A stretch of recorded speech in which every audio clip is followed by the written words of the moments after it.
Hello everyone. Today I wanted to share about when we're going through suffering and having hope and having faith, because these are really important things that will help pull you through.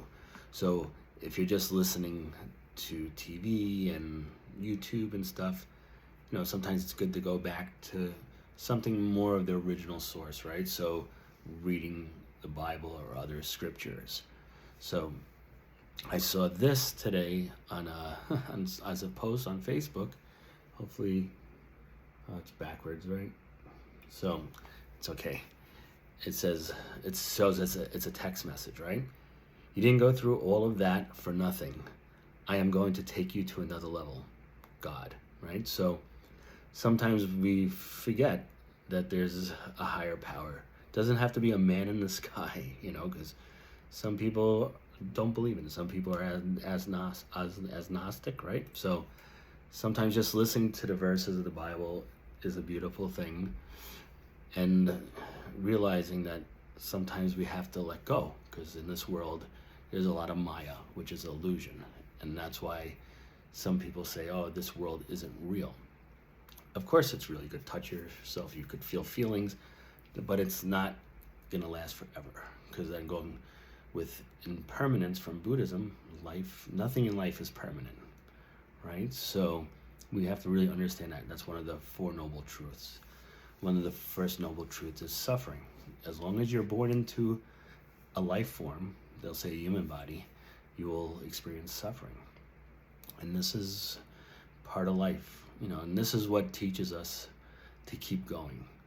Because we'll remember the good times and the bad times, and then we're in that place of suffering. We don't want to be there. We want to get out of it. Nobody enjoys pain, right? Or suffering of any kind, whether it's physical, mental, emotional, any of that. So these are important things that when we're going through it, that, we feel it fully, we experience it fully, but we have to come to a realization that it's not going to last forever, that eventually we will get through it. Some people, oh, get over it, just let it go, who cares, don't pay attention, don't dwell on it. Everybody's built differently. You can't tell somebody to do that. If anything, you could be there for somebody. But whatever you go through, allow yourself to go through it fully. Find a support group, but allow yourself to feel it, because that's the most important thing. Because if you could feel it, you could start to understand it, and if you can understand it, you could start to work through it. And as you could work through it, eventually you could start to heal and let go.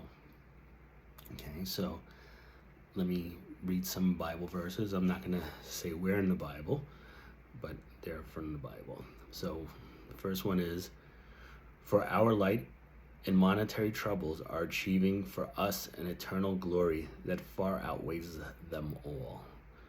So, for instance, you have to think that we're all born at a certain place, in a certain place in this world, at a certain time, from a certain set of parents. And this is a snapshot of our life, because this is our birth chart. So within our birth chart, our past karmas and the karmas to be lived out, and our mind and our body and all these things are written. And the thing is, this is what we have to do to work within this lifetime. So this is the work we have to do spiritually to overcome our past karmas. And everybody has their own set, just like getting dealt a hand playing cards, everybody has a different hand dealt, and this is normal. But the thing is learning what those things are as we experience suffering, so we could work through it. So an important thing is, well, I was going to read more stuff from the Bible, but I might as well just keep going with this for now, because this is probably more important. But like, as we experience things, notice, is this the first time we've experienced this?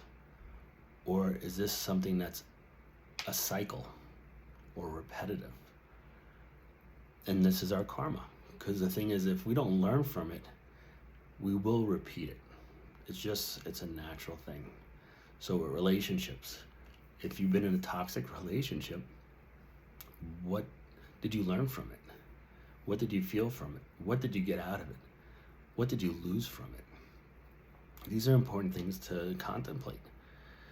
And then once you start to learn what those things are, what your habits are, what your reactions are, what your attachments are, because everybody has their own way of attachments, whether it's avoidant, it's, anxious attachment, secure attachment, all these things. And all these things stem from childhood.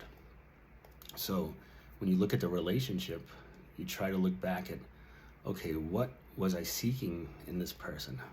What did I take from this person that I shouldn't have?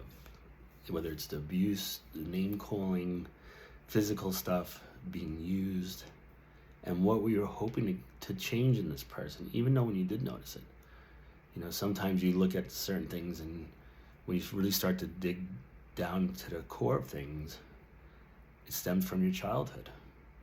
You're trying to get love from this person or your partner, and then you start to realize that the love you were seeking in them is the love that you never received from your parents, your mother, your father, or whoever you grew up with. And looking at these things are super important, because as you could still start to really dial down on things, you'll understand them. And if you work through it and you become aware of it, you have to become aware of it first to work through it, but you have to stay aware, because these things will be repeated. And it's funny because there's a expression, oh, my soulmate, my soulmate.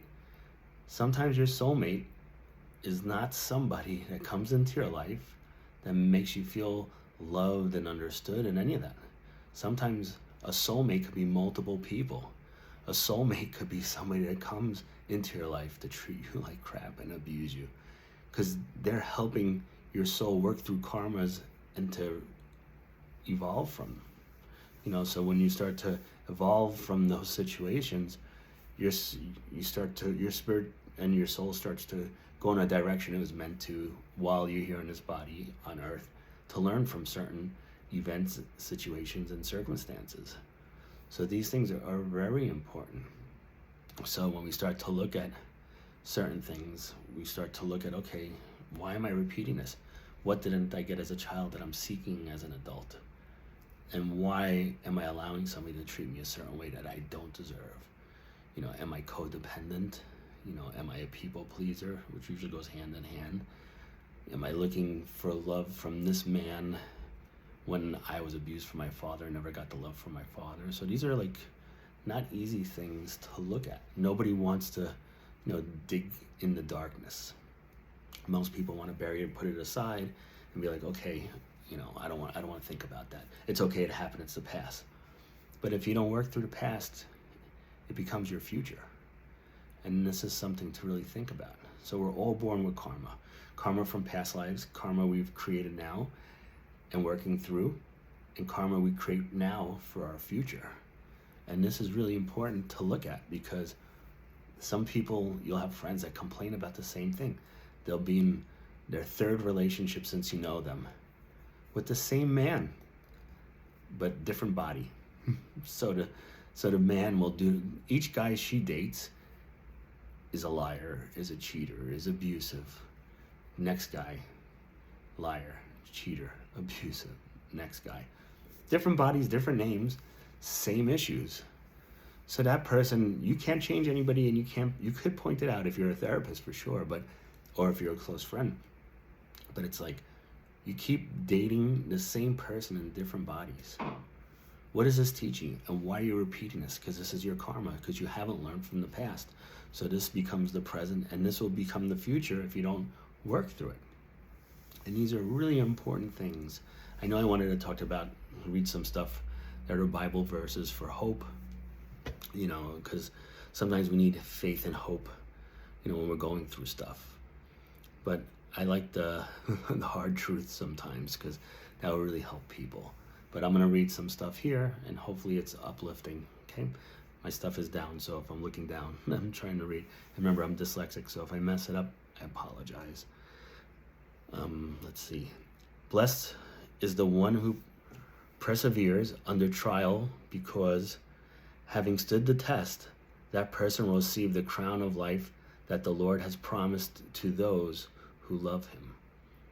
So, God's not Santa Claus. You don't make wish lists for him, but you try to reconnect with God. And most people do that when they're going through a crisis. And that's perfectly okay, because God's love is unlimited. So this is important. Also here's another one. It says, when you pass through the waters, I will be with you. And when you pass through the rivers, they will not sweep over you. When you walk through the fire, you will not be burned. The flames will not set you ablaze. So when you have a strong faith, it doesn't matter what religion, it doesn't matter what it is. As long as you have a faith in the higher power, you will have more hope also, and you'll know that life is a happening. Life is a Leela, it's a play. Maya, it's an illusion. So having faith will say, okay, this is me and my body right now going through the karma that I have to. None of this lasts forever. And another thing is, I've been through it. You could be super depressed, suffering, feeling really hopeless and lost. But that doesn't last forever. That person that hurt you, eventually you'll get over. Sometimes it's hard to hear that, especially when it's really fresh. But over time and working through it will allow you to do that. And sometimes going to a place where it's just spiritual. People are teaching and preaching, as long as it's good stuff and it's not divisive, and it's uplifting. And listening to certain music is uplifting. And this is really important because you want to always have hope. There's an author, I forgot his name, something Frankl. He wrote about, it's called A Search for Meaning. I'm pretty sure it's the name of it. And he was a Holocaust survivor. And he said the thing that really helped him survive was hope. So that's a huge thing. So I know sometimes we do become hopeless and we feel helpless. But this is why sometimes we need to come back to scripture and read it to help revive or fill that empty well with love, faith, and hope. Okay, let me see what else I put here to read. I have told you these things so that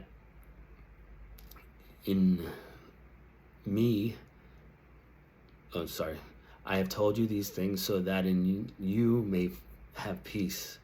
In this world you will have trouble, but take heart, I have overcome the world. So, you think of Jesus, he bared the cross, right, for all of us, but we all have a cross to bear. Let me see another one. The righteous person may have many troubles, but the Lord delivers him from them all. Who comforts us in all our troubles, so that we can comfort those in any trouble with the comfort we ourselves receive from God. So I'm trying to share stuff to help other people because I've been through this too. So I'll read that again. Who comforts us in our troubles, so that we can comfort those in any trouble with the comfort we ourselves receive from God. Let's see another one. I consider that our past sufferings are not worth comparing with the glory that will be revealed to us. That's a good one. I consider that our present sufferings are not worth comparing with the glory that will be revealed in us. So this is also another thing about working through stuff, right? If we dwell on it forever, we'll be there forever. My book, A Warrior in the World, Spiritual Samurai, I talk about how a horse is conditioned to have a rope around its ankle to keep it from leaving at night, to a post. And one day the man had an extra horse and he had extra rope. So he put the rope around the horse and then he sneakily took it off and put it around the other horse. So the horse that he had thought the rope was still around its ankle, so it stood there all night. Meanwhile, there was nothing holding that horse down. The horse was not bound to anything but its own mind. Okay, so this is something in life too. Sometimes we got to see things and really deal with it so we could be free from it. Because if otherwise it keeps us stuck, we're trapped in the prison of our own minds. Okay, let's see what else.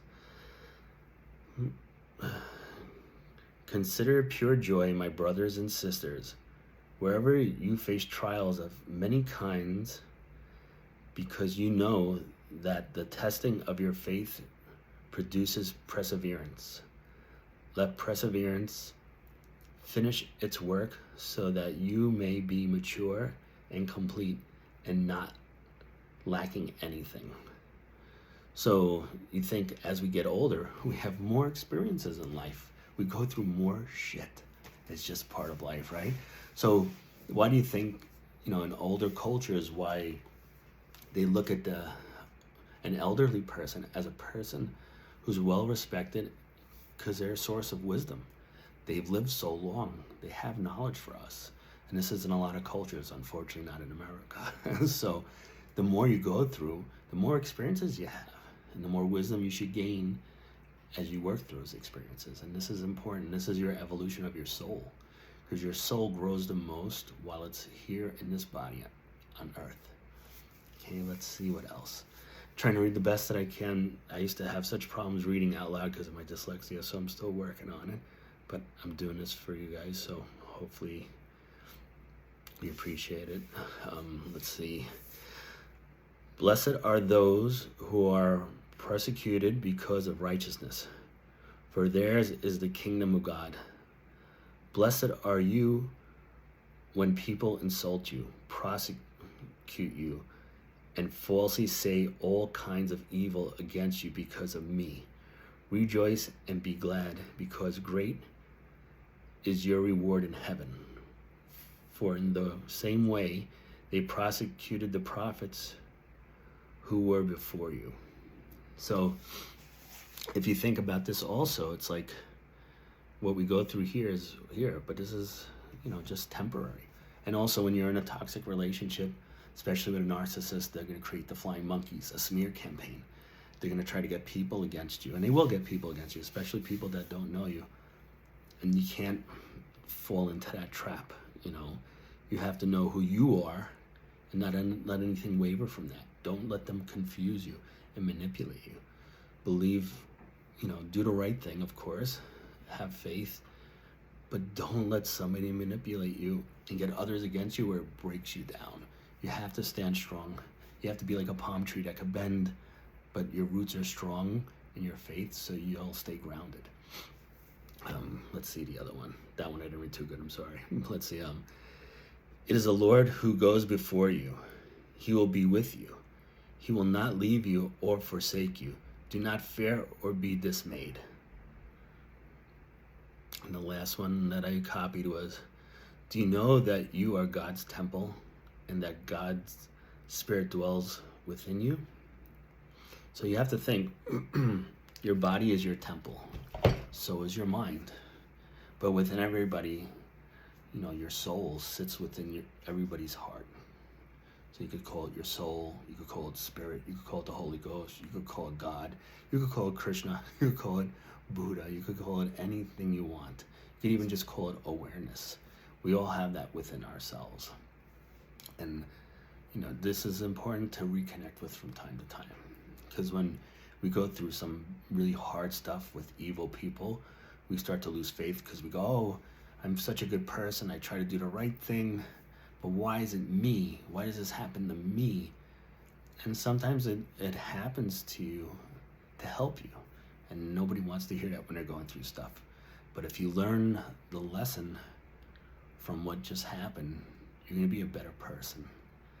And if you're a better person, nobody could hold you back.